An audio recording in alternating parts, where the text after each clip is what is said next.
Hello and welcome back to Ajayastromoneyguru, your source for the latest updates and advanced analysis on agro commodities. Today on 4th September 2023, I Tushar Jain, we have got some groundbreaking news that's been making waves in the agro world. This information is sourced from Bloomberg and it's a story that's been unfolding over the past few weeks. In just in just about 6 weeks, India has sent shockwaves through the rice market, and the implications are far reaching. As the world's top rice exporter, India's recent move to impose restrictions on all its rice exports has sent government from Asia to West Africa into a state of panic. Despite reassurance from other major rice producing countries about ample supplies, the market remains anything but calm. Rice prices in Asia have surged, reaching levels not seen in nearly 15 years, following India's latest restrictions, which now cover parboiled and basmati rice. These were the last remaining rice varieties free from export restrictions in India. This escalation follows a series of tightening measures that began with a ban on such grain shipments on July 20th. Peter Timmer, a professor emeritus at Harvard University who has extensively studied food security, warns that these spikes in rice prices disproportionately affect poor consumers. In some parts of Southeast Asia and Africa, rice contributes up to 60% of the total calorie intake. Currently priced at $646 per ton, the rice market remains vulnerable to weather-related disruptions, especially with the onset of El Nino.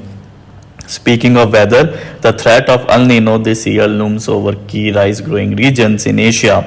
Thailand has already issued warnings about potential drought conditions in early 2024, while China, the world's largest producer and importer of rice, seems to have avoided adverse weather. India's major rice growing areas desperately need more rainfall.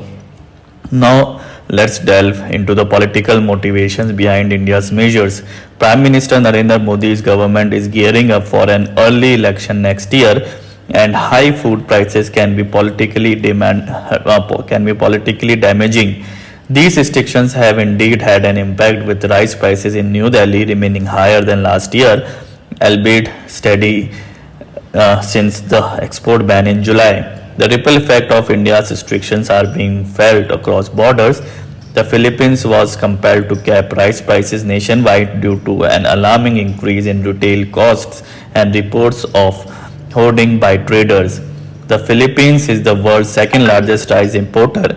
Other nations are opting for diplomatic solutions, with Guinea sending its trade minister to India, and countries like Singapore, Mauritius, and Bhutan seeking exemptions from restrictions on grounds of food security.